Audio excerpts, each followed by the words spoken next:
Ces 5 récits racontent comment des femmes convaincues de pouvoir imposer leur volonté à tout le monde ont fini par provoquer des animaux capables de les tuer. Il y a cette photographe exigeante qui s'est approchée beaucoup trop près d'une éléphante. Et cette skieuse arrogante qui a ignoré chaque avertissement avant de marcher droit vers un élan mâle. Mais la première tragédie commence par une altercation avec un cycliste, au cœur d'une forêt où une mère ours protégeait ses petits. Nous sommes le 12 août 2017, sur un sentier sinueux situé dans les bois, juste à l'extérieur de Whistler, en Colombie-Britannique. La brume matinale s'accroche aux conifères et étouffe les cris lointains des corbeaux. Avant midi, une randonneuse sera morte. Son corps sera retrouvé brisé, lacéré et mutilé au point d'être presque méconnaissable. Claire Bennett a 42 ans. Cette organisatrice d'événements professionnels, installée à Vancouver, est connue dans son milieu pour son souci obsessionnel du détail et son tempérament autoritaire. Elle a bâti une entreprise prospère en coordonnant des conférences prestigieuses et des galas caritatifs. Elle gère chaque aspect logistique d'une main de fer et tolère difficilement qu'on conteste ses décisions. Cette volonté de tout contrôler ne s'arrête pas à son travail. Elle influence également sa vie privée, notamment sa façon de considérer les sentiers naturels qu'elle fréquente le week-end. Depuis plusieurs mois, selon ses amis et ses collègues, Claire dénonce de plus en plus vivement ce qu'elle appelle la dégradation des espaces naturels par les vététistes. Elle publie de longues plaintes sur des forums de randonnée locaux. Elle participe à des réunions publiques pour réclamer des restrictions contre les vélos. Plus récemment, elle a commencé à interpeller directement les cyclistes sur les sentiers. Ce matin-là, elle a quitté Vancouver spécialement pour parcourir un itinéraire qui, à ses yeux, est en train d'être détruit par des vététistes irresponsables. À l'entrée du sentier, les gardes du parc ont installé de nouveaux panneaux signalant une activité récente d'ours. Une femelle accompagnée de 2 petits a été aperçue dans le secteur. Les ours noirs sont très répandus dans les forêts de Colombie-Britannique. Les femelles pèsent généralement entre 90 et 135 kg. Malgré leur masse, elles peuvent se déplacer avec une rapidité surprenante. En été, une mère accompagnée de ses petits est particulièrement dangereuse. Dès qu'elle croit sa progéniture menacée, son comportement défensif peut devenir extrêmement violent. Un employé chargé de l'entretien du sentier a même ajouté d'autres panneaux sur le premier 1,5 km du parcours. Claire passe devant sans s'arrêter. Toute son attention est déjà dirigée vers un vététiste qui descend dans sa direction. Elle se décale partiellement pour le laisser passer, mais elle lui crie qu'il roule trop vite et se comporte de façon irresponsable. Sa voix résonne entre les arbres. En s'éloignant, le cycliste lui lance qu'il y a des ours à proximité. Il ne saura jamais si elle l'a entendu. Un second vététiste arrive et tente de la contourner. Sur une impulsion, Claire se précipite devant lui pour lui barrer le passage. Ce mouvement l'oblige à s'enfoncer davantage dans les broussailles. Sous ses pieds, le sol se dérobe légèrement, dissimulé par une couche de feuilles en décomposition. Son geste brusque et ses cris portent loin à travers la forêt. À seulement 6 mètres de là, cachée derrière un épais massif de buissons, une mère ours noire relève la tête. Ses 2 petits, qui pèsent chacun environ 14 kg, se précipitent derrière elle. La femelle se redresse alors de toute sa hauteur. Des témoins situés plus haut sur le sentier raconteront que Claire s'est retournée juste à temps pour voir une masse sombre sortir de la brume. Pendant 2 secondes, la femme et l'animal se fixent. Les oreilles de l'ours s'aplatissent contre son crâne. Elle expulse un souffle rauque, bref et menaçant. Claire recule d'un pas, puis d'un autre. Mais son talon accroche une racine apparente. Sa cheville se tord et son équilibre se brise. Il faut moins de 3 secondes à l'ours pour franchir la distance qui les sépare. La femelle se rue en avant et frappe Claire avec la force d'un mur en mouvement. La randonneuse est projetée vers l'arrière avant même d'avoir pu se retourner complètement. L'ours se soulève légèrement, puis retombe de tout son poids. Ses pattes avant heurtent Claire et se referment autour d'elle, la poussant violemment contre le tronc d'un cèdre. Les griffes labourent ses épaules et son dos.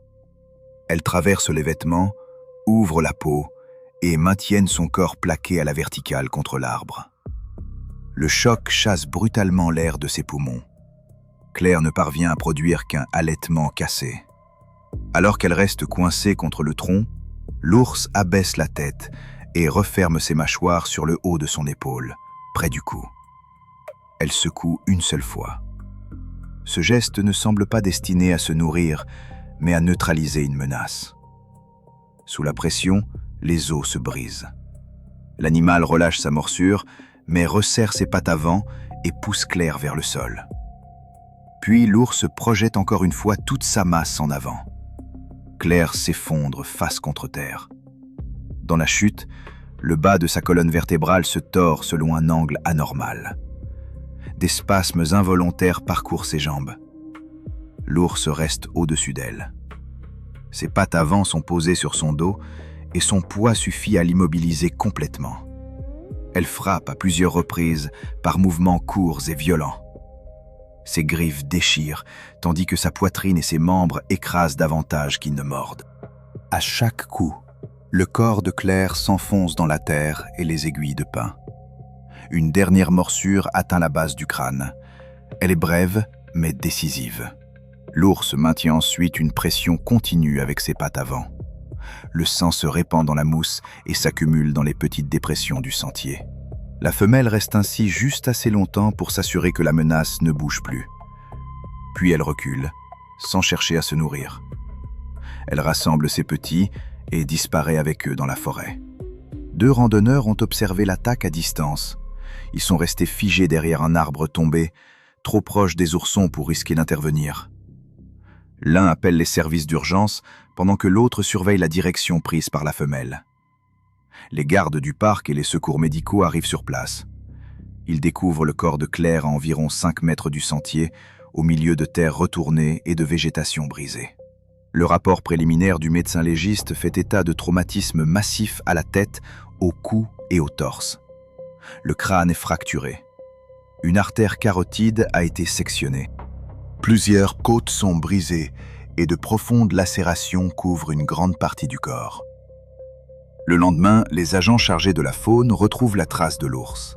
Les données transmises par son collier de géolocalisation correspondent au lieu de l'attaque. Son identité est ensuite confirmée par une analyse génétique réalisée à partir de poils prélevés sur les lieux. La femelle et ses petits sont capturés. En raison des risques pour le public, les autorités les déplacent dans une région plus isolée. Mais tandis que les gardes ferment le sentier ensanglanté de Whistler, à des milliers de kilomètres de là, dans la jungle humide du Népal, une touriste impatiente franchit une barrière de sécurité. Devant elle se trouve une éléphante et son petit. Et la femme murmure que les animaux devraient simplement se pousser de son chemin. Nous sommes le 18 mars 2017. Le soleil de la fin de matinée traverse l'air humide du parc national de Chitwan. Sa lumière se fragmente entre les feuilles et dessine des ombres irrégulières sur la zone d'observation des éléphants. C'est là qu'Anisha Shrestha va découvrir ce que représente la colère de plusieurs tonnes de puissance maternelle. Anisha a 41 ans et vient de Katmandou. Depuis son arrivée, elle s'est déjà fait remarquer par les guides locaux pour son impatience et ses exigences. Au cours des 3 journées précédentes, son comportement a marqué les esprits sur plusieurs sites d'observation du parc. Elle critique bruyamment les barrières de sécurité et les procédures imposées par le personnel. À ses yeux, ce ne sont que des obstacles inutiles. Les autres touristes de son groupe deviennent de plus en plus mal à l'aise. Anisha rejette systématiquement les connaissances des guides locaux et affirme qu'elle comprend mieux la situation que ces professionnels pourtant formés à la faune sauvage. Ce matin-là, elle a déjà créé plusieurs tensions en s'approchant à répétition de zones interdites pour photographier des animaux. Elle transporte un appareil coûteux équipé d'un objectif à focale variable, suffisamment puissant pour prendre des images à distance. Pourtant, elle affirme qu'une photographie authentique exige d'être au plus près du sujet. Avant midi, son guide l'a déjà prise 2 fois à part pour lui rappeler les règles de sécurité. Les 2 fois, elle l'a interrompu d'un geste méprisant. La zone où l'incident va se produire est protégée par une barrière en bois haute d'environ 1,20 m, ainsi que par un périmètre délimité à l'aide d'une corde. À cette époque, Il s'agit du dispositif habituellement utilisé à ce point d'observation. À environ 27 mètres de là, se tient une éléphante d'Asie accompagnée de son jeune petit. Les éléphants d'Asie sont des animaux très intelligents et extrêmement protecteurs, surtout lorsqu'une mère veille sur sa progéniture.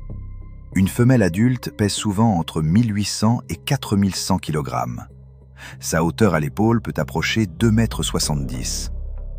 Leur régime alimentaire est herbivore et leur comportement paraît généralement calme. Pourtant, dans certaines régions d'Asie, les éléphantes accompagnées de petits figurent parmi les grands mammifères les plus souvent impliqués dans des rencontres mortelles. Lorsqu'elles croient leurs petits menacés, elles peuvent charger à plus de 40 km à l'heure. Une distance de 27 mètres peut alors être franchie en environ 2 secondes et demie. Leur tête et leurs pieds massifs peuvent infliger des coups capables d'écraser un corps humain. Depuis le début de la matinée, l'éléphante est calme, mais vigilante. Son petit reste serré contre elle pendant que les visiteurs prennent des photographies depuis la zone autorisée. Le personnel du parc a prévenu le groupe d'Anisha que cette femelle a mis bas récemment et qu'elle se montre particulièrement protectrice. Le long de la clôture, des panneaux présentent des avertissements en anglais, en népalais et sous forme de pictogrammes. Tous indiquent clairement qu'il est dangereux de s'approcher d'une éléphante accompagnée de son petit. Pendant 20 minutes, Anisha fait les 100 pas le long de la barrière.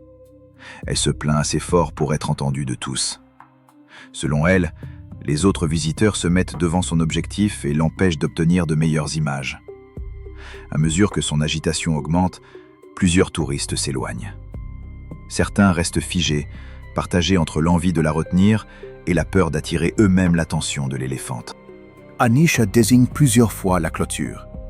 À tous ceux qui acceptent encore de l'écouter, elle explique que le parc devrait déplacer les animaux pour mieux satisfaire les photographes.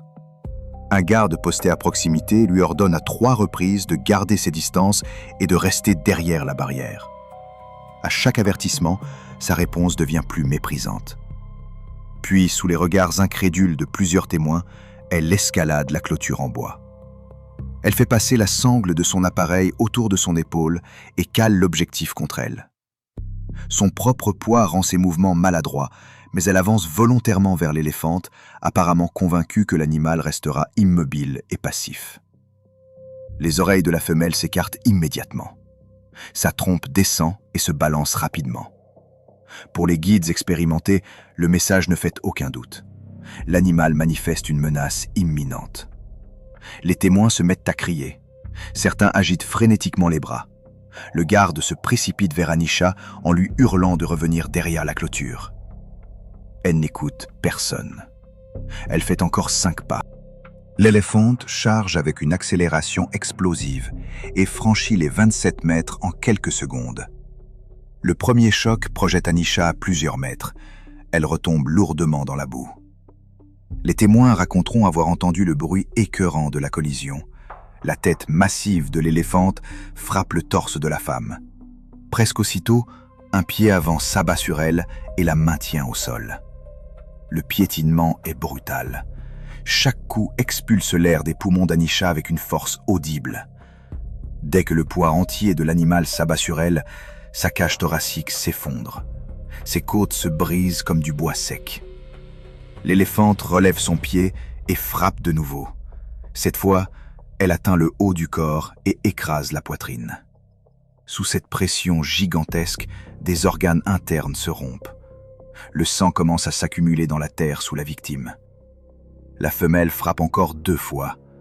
Chaque impact pulvérise davantage des tissus déjà détruits. À chaque piétinement, des morceaux de vêtements déchirés, de la boue et des feuilles sont projetés autour du corps. Le petit reste à proximité. Il émet de faibles appels de détresse, tandis que sa mère continue de neutraliser ce qu'elle considère comme une menace. Au 4e coup, le crâne d'Anisha est fracturé.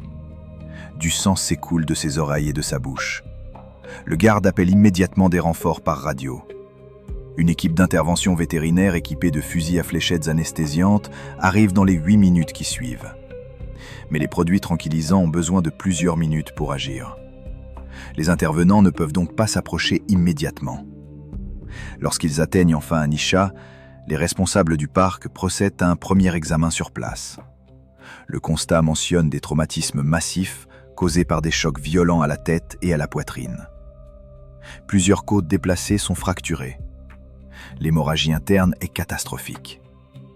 Le médecin légiste confirmera plus tard que la mort est survenue dans les minutes ayant suivi l'attaque. Les responsables du parc utilisent ensuite cette tragédie pour renforcer les consignes données aux visiteurs. L'administration de Chitwan installe des barrières supplémentaires et augmente le nombre de gardes présents dans les zones d'observation des éléphants. La fureur protectrice d'une mère vient de laisser un corps brisé dans la jungle népalaise. Pendant ce temps, en Afrique du Sud, une voyageuse aisée descend de son véhicule sous la chaleur matinale du parc national Kruger. Dans les hautes herbes, une troupe de lions la regarde avec intérêt. Elle prend cette attention pour de l'indifférence. Nous sommes le 7 septembre 2015, sur une route poussiéreuse qui serpente à travers le parc national Kruger. La lumière du matin traverse les acacias et projette de longues ombres sur la savane dorée. Quelques heures plus tard, cette portion de route deviendra le théâtre d'une tragédie qui aurait pu être évitée. Nadine van der Merwe a 34 ans. Cette consultante en marketing vit au Cap. Dans son entourage, elle est connue pour les récits de voyages aventureux qu'elle publie et pour sa facilité à contourner les règles. Ses amis la décrivent comme une femme dont l'assurance va jusqu'à l'imprudence. Il s'agit de sa 3e visite au parc Kruger. À chaque séjour, elle semble se sentir davantage en terrain conquis. Depuis le début de cette visite, les gardes ont déjà enregistré plusieurs plaintes concernant son véhicule. Elle s'est disputée avec un autre touriste au sujet de la distance à respecter près d'un troupeau de buffles. Elle l'a accusé de monopoliser la vue. Plus tôt dans la matinée, elle s'est penchée par la fenêtre pour réprimander une famille qui klaxonnait parce qu'elle bloquait la circulation.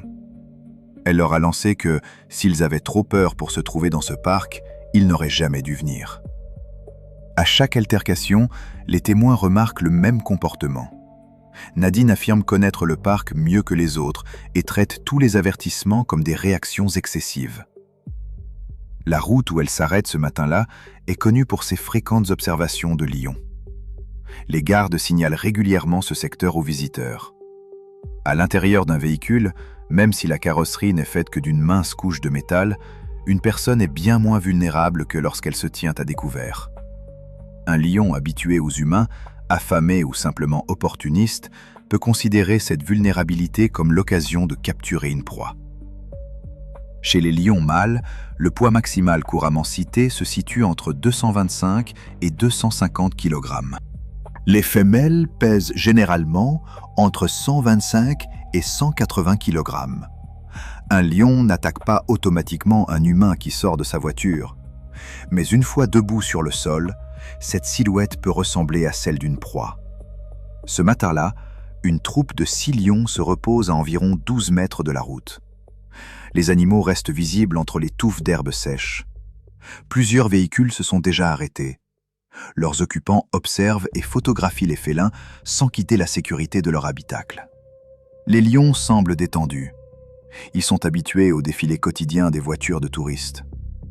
Lorsque Nadine arrive, elle cherche immédiatement un meilleur angle. Elle avance sa berline de location et se rapproche plus que ne le recommandent les règles du parc. Dans les véhicules voisins, des témoins remarquent son irritation. La lumière ne lui convient pas et la position de sa voiture par rapport au lion ne lui permet pas d'obtenir l'image qu'elle veut. Puis elle sort. Les touristes des voitures voisines se mettent aussitôt à klaxonner pour l'avertir. Dans le véhicule placé juste derrière, une femme passe la tête par la fenêtre et lui crie de rentrer. Nadine se retourne brièvement. Elle balaie l'avertissement d'un geste de la main, puis reporte son attention sur les lions. Toute la scène dure environ 15 secondes. Pendant ce temps, une grande lionne, jusque-là dissimulée dans des herbes plus hautes, s'est mise en mouvement. Elle approche du véhicule à pas lents et calculés, le ventre près du sol. L'attaque se produit avec une vitesse stupéfiante. La lionne franchit les derniers mètres en quelques secondes. Elle bondit vers la portière ouverte avec une telle force que Nadine est projetée partiellement à l'intérieur de la voiture. Son appareil photographique tombe sur le sol. Les mâchoires de la lionne se referment autour de son épaule gauche et du haut de sa poitrine. L'animal la secoue violemment. C'est le même mouvement que les lions utilisent habituellement pour neutraliser leur proie. La puissance des secousses arrache Nadine à la voiture. Elle heurte durement le sol, tandis que la lionne conserve sa prise et enfonce ses crocs plus profondément dans les chairs. Du sang éclabousse le côté de la berline de location et forme rapidement une mare sur la terre. Les jambes de Nadine battent frénétiquement pendant peut-être 10 secondes. Puis elle s'immobilise. La lionne modifie sa prise. Elle referme ses mâchoires sur la gorge de sa victime, écrasant la trachée et sectionnant probablement l'artère carotide. Le sang jaillit de la blessure par pulsations régulières et imbibe le sol sec. 2 touristes tentent d'intervenir. Ils lancent des pierres et frappent leur véhicule avec une barre métallique pour effrayer la lionne. Mais le vacarme attire 2 autres membres de la troupe, dont un grand mâle. Il semble avoir été attiré par l'agitation et l'odeur du sang, plutôt que par l'intention d'attaquer directement les humains. Les 2 hommes sont contraints de regagner leur véhicule. La lionne commence alors à traîner le corps de Nadine vers la lisière des arbres. Les muscles puissants de son cou et de ses épaules lui permettent de déplacer ce poids mort avec une facilité terrifiante. Le corps creuse derrière lui une large traînée de terre remuée et de sang. En quelques minutes, la lionne transporte le cadavre dans la végétation à environ 18 mètres de la route. Le corps est partiellement dissimulé, mais reste visible aux témoins horrifiés. Un touriste parvient à contacter le quartier général du parc par radio. Les gardes arrivent environ 25 minutes plus tard. Ils sont rejoints aussi vite que possible par un conseiller vétérinaire et une équipe d'intervention armée. Ils retrouvent le corps de Nadine dans les hautes herbes, à l'endroit où la lionne l'a abandonné. Le premier examen du médecin légiste révèle des traumatismes massifs au haut du torse. La clavicule est écrasée. L'artère carotide a probablement été sectionnée. La trachée s'est effondrée et d'importantes quantités de tissus ont été arrachés autour de l'épaule et du cou. La mort est attribuée à une perte de sang extrême combinée à une asphyxie. Elle est probablement survenue entre 2 et 3 minutes après le début de l'attaque. La famille de Nadine publie une courte déclaration pour demander le respect de sa vie privée. La lionne et le reste de la troupe demeurent dans la région. Les gardes décident de ne pas les déranger. Contrairement aux situations dans lesquelles un animal attaque plusieurs fois des humains, les spécialistes de la faune concluent que cette lionne a simplement réagi à une occasion inhabituelle. Au même moment, en Australie, une autre femme s'enfonce dans une eau infestée de crocodiles. Le niveau lui arrive bientôt à la taille. Elle tend la main vers un téléphone. Elle ne le rapidera jamais. Nous sommes le 15 novembre 2016. Dans le parc national de Kakadu, un ruisseau peu profond bordé de mangroves reflète le soleil levant avec une immobilité trompeuse. La surface paraît paisible. Seules quelques ondulations viennent parfois la troubler. Mais sous cette apparence tranquille, attend l'un des prédateurs les plus efficaces de la planète. Il reste immobile avec une patience presque préhistorique, attentif aux vibrations qui pourraient signaler la présence d'une proie. Emily Harper a 29 ans. Cette consultante en marketing originaire de Sydney s'est forgée une réputation autour de ce qu'elle appelle le tourisme d'aventure. En privé, ses collègues parlent plutôt d'une recherche provocatrice du danger. Emily méprise particulièrement les gardes des parcs. Elle les considère comme des bureaucrates exagérément prudents, dont la seule fonction serait de compliquer la vie des visiteurs qui ont payé pour découvrir la nature. Selon elle, ces responsables rendent les espaces sauvages artificiellement inoffensifs afin de satisfaire des touristes trop craintifs pour vivre une véritable expérience. Ses amis raconteront plus tard qu'elle exige fréquemment des exceptions aux règles. Elle transforme aussi les désaccords les plus insignifiants en plaintes officielles. Ce voyage à Kakadu doit lui permettre de réaliser une série de photographies marquantes. Elle veut montrer une nature brute et se distinguer des images filtrées et sans danger qui envahissent Instagram. Dans les jours précédant l'incident, Emily s'est disputée à plusieurs reprises avec le personnel du terrain de camping au sujet des zones interdites. Elle affirme que les panneaux sont volontairement ambigus. Elle menace même de signaler le parc pour ce qu'elle qualifie de gestion fondée sur la peur. Le ruisseau bordé de mangroves serpente à travers une végétation tropicale dense. Son eau saumâtre se trouve dans une zone où l'eau douce rencontre les mouvements de la marée. Les crocodiles marins, parfois désignés localement comme les crocodiles d'eau salée, dominent ce type d'environnement. Ce sont des prédateurs situés au sommet de la chaîne alimentaire, dont la forme générale n'a presque pas changé depuis des millions d'années. Les mâles adultes dépassent régulièrement 4,50 m et peuvent peser plus d'une tonne. La pression de leur morsure peut atteindre environ 26 mégapascales, ce qui en fait la plus puissante de tous les animaux vivants. Ces prédateurs d'embuscade peuvent rester immobiles pendant des heures, avec seulement les yeux et les narines au-dessus de la surface. Puis, en une fraction de seconde, ils peuvent exploser en mouvement et atteindre près de 29 km/h sur une courte distance. Leur méthode de chasse repose sur une observation patiente. Des organes sensoriels spécialisés, répartis le long de leur mâchoire, leur permettent de détecter les vibrations et les perturbations dans l'eau. Une fois la proie saisie, ils peuvent effectuer la rotation mortelle.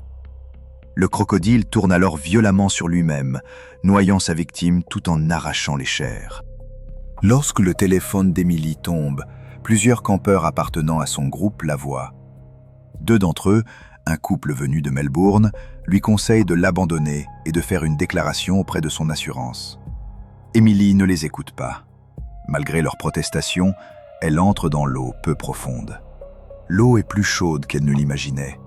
Elle est également chargée de sédiments, ce qui masque tout ce qui se trouve plus bas que ses genoux. Emily avance prudemment.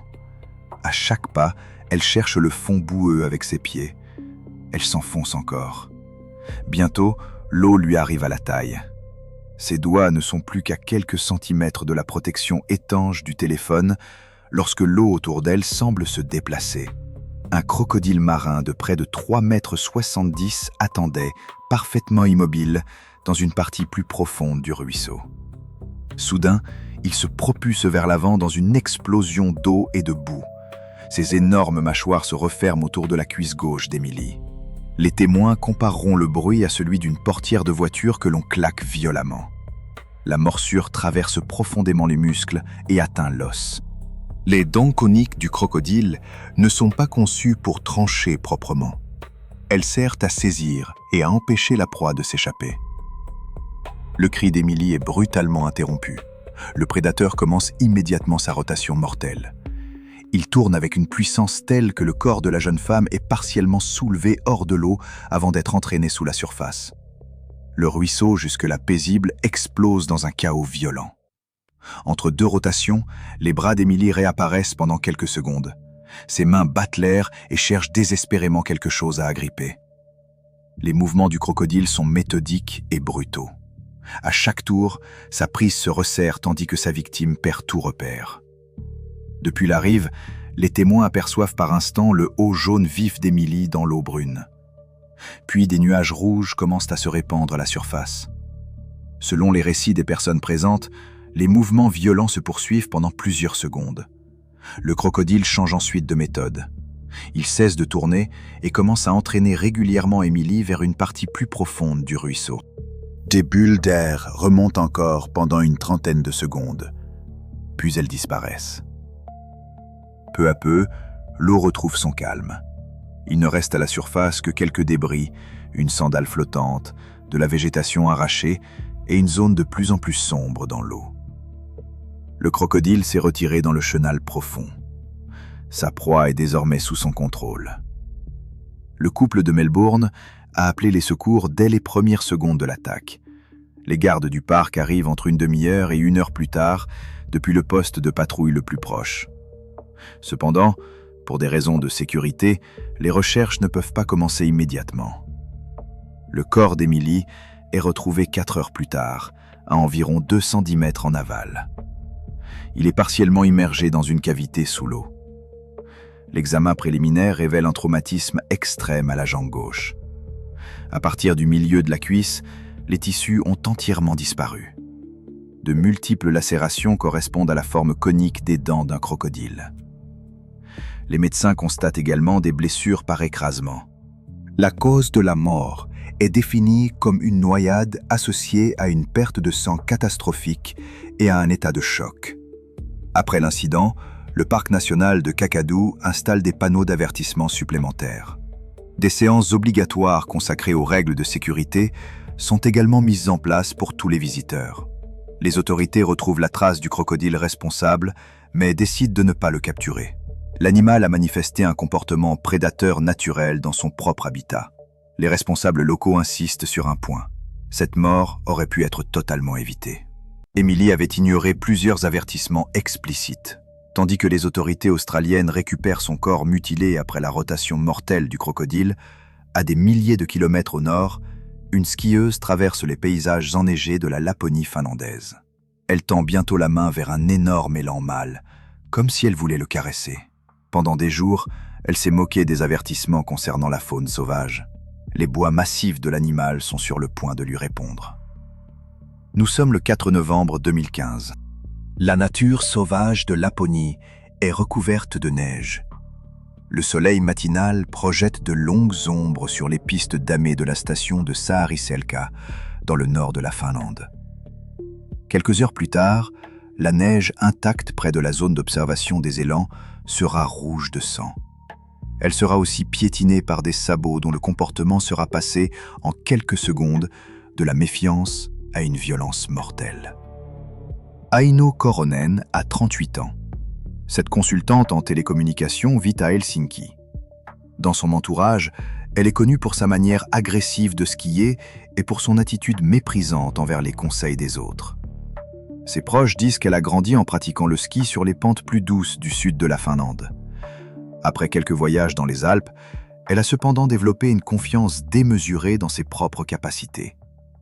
Ce qui définit surtout Aino, c'est son mépris ouvert pour ce qu'elle appelle la paranoïa des touristes. Elle a publié plusieurs messages sur les réseaux sociaux afin de se moquer des panneaux de sécurité installés autour de la station. Certaines photographies la montrent même volontairement placée du mauvais côté des barrières. Sa dernière publication sur Instagram, mise en ligne ce matin-là, la montre levant les yeux au ciel pendant qu'un guide explique le comportement des élans à un groupe de touristes japonais.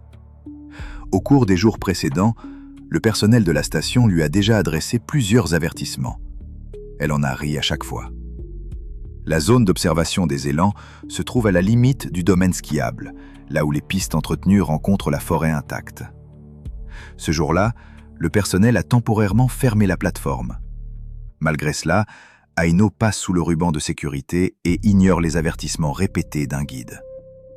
Les élans mâles adultes comptent parmi les animaux les plus dangereux d'Amérique du Nord et d'Europe septentrionale. Bien qu'ils soient herbivores, ils peuvent peser jusqu'à environ 680 kg. Leur hauteur à l'épaule peut dépasser 1,80 m. Au début du mois de septembre, pendant la période de reproduction, les mâles deviennent très territoriaux. Mais ils peuvent aussi se montrer particulièrement agressifs en hiver, lorsque la nourriture se fait rare et que préserver leur énergie devient essentiel. Ce matin-là, le personnel de la station a installé des panneaux supplémentaires près de la zone d'observation. Un élan mâle particulièrement imposant a été repéré à environ 46 mètres de la plateforme désormais fermée. L'animal broute, mais présente des signes évidents d'agitation. À intervalles réguliers, il frappe le sol du pied, projetant de petites gerbes de neige dans l'air. 2 guides se sont placés dans le secteur pour détourner les skieurs. Ils expliquent dans plusieurs langues que l'élan manifeste un comportement défensif. Aino arrive en fin de matinée. Elle vient de descendre une piste difficile à toute vitesse et semble encore portée par l'adrénaline. Lorsqu'un guide tente de la faire changer de direction, elle éclate de rire. Elle lui demande si les Finlandais ont oublié comment vivre aux côtés de leurs propres animaux sauvages. Puis elle se baisse et passe sous la corde. Plusieurs touristes présents sur la plateforme l'observent avec une inquiétude grandissante. L'élan cesse immédiatement de brouter. Son énorme tête pivote vers Aino. Les guides crient pour l'avertir. Elle continue pourtant d'avancer. Ses skis dessinant 2 lignes parallèles dans la neige profonde. Elle lève une main gantée, comme si elle s'apprêtait à caresser l'animal.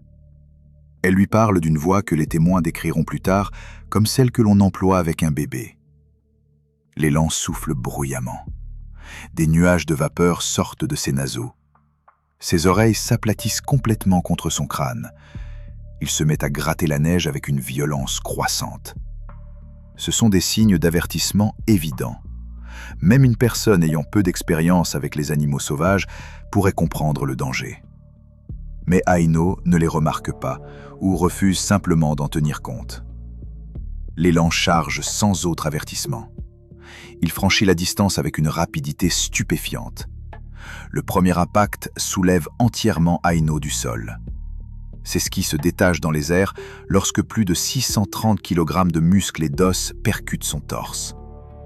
Elle retombe violemment sur le dos. Le choc chasse l'air de ses poumons dans un nuage visible de vapeur. Avant même qu'elle puisse essayer de rouler sur le côté, l'élan est de nouveau sur elle. Ses énormes sabots avant se lèvent et s'abattent avec une violence régulière. Chaque coup produit un bruit que les témoins compareront à celui d'un marteau frappant une pastèque. Un son humide, écrasant et impossible à confondre. Aino parvient à lever les bras pour se protéger. Au coup suivant, les sabots de l'élan lui brisent les 2 avant-bras. L'animal abaisse ensuite la tête. La large partie de ses bois frappe la femme en travers de la poitrine et de l'abdomen. Aino tente de ramper en direction de la corde de sécurité. Ses bras cassés traînent dans la neige sans pouvoir la soutenir. L'élan la poursuit. Il la piétine une nouvelle fois. L'attaque dure environ 45 secondes. D'après les témoins, Aino cesse probablement de bouger au cours des 30 premières secondes. Pendant le temps restant, l'élan continue pourtant de la frapper et de l'écraser sous ses sabots. Finalement, l'animal recule. Il souffle bruyamment et secoue ses bois. Aino reste immobile au fond d'un creux formé par la neige piétinée et saturée de sang. Dès que l'élan se retire vers la lisière des arbres, les 2 guides se précipitent. Avant même d'atteindre la victime, ils distinguent l'angle anormal de ses membres et la mare de sang qui s'étend sous son torse. La patrouille de ski arrive moins de 8 minutes après l'appel d'urgence. Les secouristes apportent un traîneau médical ainsi que du matériel d'intervention. Aino ne réagit plus. Ses blessures sont manifestement incompatibles avec la survie. Sa mort est déclarée sur place. Les premières conclusions du médecin légiste attribuent le décès à une asphyxie traumatique provoquée par de multiples fractures des côtes et par des déchirures des 2 poumons. Les coups reçus à la poitrine et à l'abdomen ont également rompu la rate et gravement endommagé le foie. La station suspend toutes les activités dans cette partie du domaine pendant 3 jours. Durant cette période, les responsables de la faune surveillent l'élan mâle. Il ne manifeste plus aucun signe d'agressivité et finit par s'enfoncer davantage dans la forêt. Le corps d'Aino est ensuite ramené à Helsinki. Sa famille publie une courte déclaration dans laquelle elle reconnaît que son comportement avait été imprudent.